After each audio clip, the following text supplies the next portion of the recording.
Let's bring in Scott Turman, the CEO of Bright Ray Publishing, who joins us live from Florida. Scott, thank you very much for your time. Now, it's undoubtedly amazing. It really does seem very impressive, but does it really extend that much beyond what we just saw there, which can only really be described as a novelty factor, I'd say?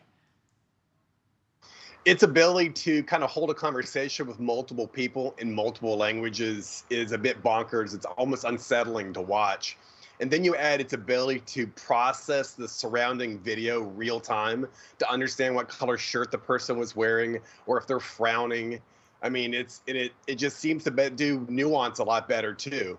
I mean, each one of these abilities will be utilized by software developers, while utilizing their APIs. So I mean, it just seems like we're accelerating. Every time we kind of revisit this, it's 1,000 times better, 10,000. It's not even measurable. And what would you say are the most impressive or the most exciting benefits from this latest chat GPT? Well, it's that real-time processing. The O stands for omni, right? The ability to do pictures or video or audio, but all together. So it kind of takes the context of all three inputs at the same time. It sure is mimicking kind of this general intelligence that, it's supposed to be, years away. It sure seems to, at the very minimum, they're mimicking it very well. That ability to real-time process, there's going to be a million ways that can be used. It's going to probably eat up a lot of jobs. On that, Scott, I mean, I'm a linguist. I speak a few languages. I'm a broadcaster. I'm not going to lie, I am genuinely concerned about the future of my job. How concerned should I be at this stage? Am I worrying too soon? Tell me I am, please. You are.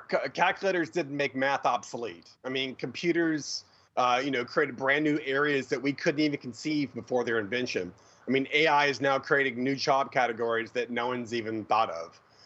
And their ability to communicate won't be replaced anytime soon. That is relief. It is a relief indeed. And has this extended to such an extent now that we should be worried, we should be concerned about where this is all leading us? In the past, the rate of change in how humanity adapts to that change has decided kind of everything, right? It feels like we have experienced hundreds of years of change the last year or two. When you consider that, like, first flight was 1903, and we were in space by 1961, it feels like things are accelerating. I mean, doesn't it feel like we've done 10 years in the last year in terms of just kind of the oohs and ahs and the kind of how quickly we've gone through things? And our ability to adapt to this is gonna create a lot of jobs, but it's probably going to destroy a lot of jobs. And how we adapt to that change is really how things are going to go.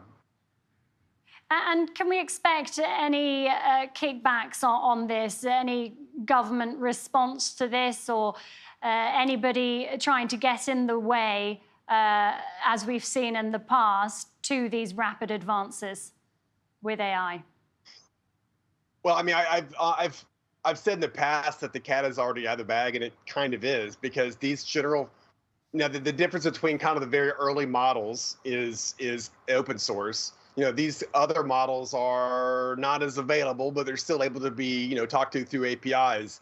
Government regulations, while they can be important, the only people that are going to follow these regulations will be of those countries. I mean, you can pass all the laws you want in one country, but that doesn't do anything for someone in another country. So I think it may be a little late for any kind of legislation, in my opinion. Scott, thank you very much. All very interesting stuff. Scott Turman speaking to us there live from Florida.